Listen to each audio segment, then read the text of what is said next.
जय जय भवानी जय शिवाजी आवाज कुणाचा शिवसेनेचा आवाज जय शिवाजी हिंदू हृदय सम्राट सरसेनापती बाळासाहेब ठाकरेंचा जय हो शिवसेना पक्षप्रमुख आदरणीय उद्धवजी ठाकरेंचा जय हो।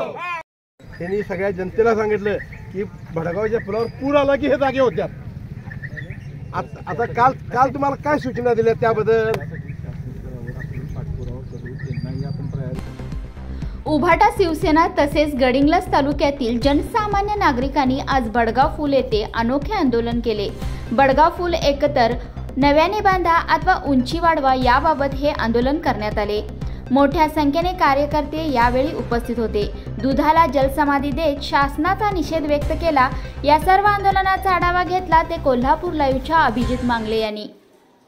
हिंदू हृदय सम्राट सरसेनापती बाळासाहेब ठाकरेंचा जय हो। अरे पूल आमच्या हक्काचा नाही कुणाच्या बापाचा, पूल आमच्या हक्काचा नाही कुणाच्या बापाचा। अरे कोण म्हणतो बांधत नाही, बांधल्याशिवाय राहणार नाही, कोण म्हणतो बांधत नाही, बांधल्याशिवाय राहणार नाही। अरे सर्वसामान्य शेतकऱ्यांच्यावर अन्याय करणाऱ्या सरकारचा धिक्कार असो।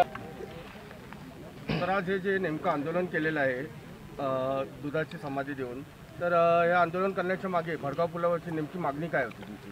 भडगावचा पूल 1960 साली इथं जो उभारला त्यानंतर ज्या वेळेला पूर परिस्थिती उद्भवते त्यावेळेला भडगाव पूल खाली जातो आणि भडगाव पूल एकदा पाण्याखाली गेला की पलीकडच्या शेतकऱ्यांची पूर्णपणे वाहतूक थांबते, शेतकऱ्यांचं फार मोठ्या प्रमाणात नुकसान होतं। आणि अशा वेळेला खरं बघायला गेलं तर महाराष्ट्रभर नव्हे तर देशभरामध्ये मोठे PWDचे किंवा बांधकाम विभागाचे जे काही प्रोजेक्ट सुरू आहेत या प्रोजेक्टकडे लक्ष देतेवेळी फक्त लोकांचा पर्यटन आणि फक्त आपला फायदा बघते, शेतकऱ्यांचा फायदा हे सरकार बघत नाही। त्यामुळं आमच्या शेतकऱ्यांचं जे नुकसान होतं त्याच्याकडे यांचं लक्ष जावं शासनाचं, म्हणून आम्ही हे आंदोलन घेतलेलं आहे। सर, हा प्रश्न जो किती वर्षापासून रेंगाळलेला आहे? 1960 साली या पुलाची बांधणी झाली। दरवर्षी पूर आला की प्रशासन सांगतं की या वेळेला भडगावचा पूल नक्की आम्ही धरणार आहोत। 2-3 वेळेला खरं तर नारळी फुटलेले आहेत। खरं तर माझी तुम्हा पत्रकार मंडळींना विनंती आहे की पलीकडचा निलजी बंधारा असू देत, जे बंधारे आज पाण्याखाली जातात त्या ठिकाणचे नारळ फुटलेत पण काम सुरू होत नाही आणि त्यामुळे याची जाणीव लोकांना व्हावी म्हणून आम्ही हे आंदोलन घेतले। भविष्याला सर हे समजा काम पूर्णपणे झालं नाही तर भविष्यात आंदोलनाची दिशा कशा प्रकारे असणार आहे?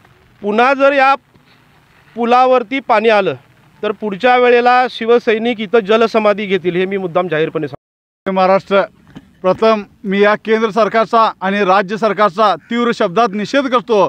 निषेध का करतो तर सर्वांच्यासाठी पडलेला प्रश्न हा आहे की केंद्र सरकार आणि राज्य सरकार करतंय काय?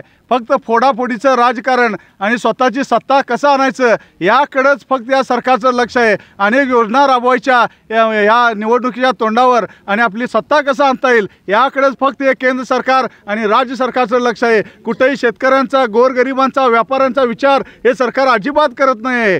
1960ला हा पूल झालेला आहे आणि वारंवार या पुलावर पाणी येतंय। आज पूरची परिस्थिती निर्माण होण्याच्या आधी हे सरकार काय झोपा काढत होतं काय? हा माझा सवाल या सरकारला आहे। का तुम्ही एवढ्या दिवस प्रयत्न केला नाही? आज कोल्हापूर शहर पूर्ण पाण्यात गेलं आहे, गडिंग्लजला पूर परिस्थिती निर्माण झाली आहे, पूर्ण महाराष्ट्र पूर परिस्थिती निर्माण झाली आहे। तुम्ही याच्या आधी का केला? का वाळू उसपा बंदी तुम्ही उठवला नाही? वाळू उसपा का करू दिला नाही? आज जर वाळू उसपा केला असता तर निम्मी तर परिस्थिती बदलली असती आणि या पुलाखालनं पाणी गेलं असतं, पुलावर पाणी आलं नसतं, असे अनेक पूल वाचले असते जर वाळू उसपा झाला असता। तर तुम्ही वाळू उसपाला का परवानगी दिला नाही? नद्या नाले तुम्ही या पावसाळ्याच्या आधी का स्वच्छ केला नाही? हा माझा या सरकारला सवाल आहे। तुम्ही फक्त राजकारण करत आहात, फक्त तुम्ही स्वतःचा विचार करत आहात, तुम्ही गोरगरिबांचा, शेतकऱ्यांचा अजिबात विचार करत नाही। हा पूल 2 दिवस फक्त पाऊस पडला की तिसऱ्या दिवशी भडगाव पुलावर पाणी येतं। भडगाव तो गडिंग्लज येणारी लोक तिथं थांबवली जातात।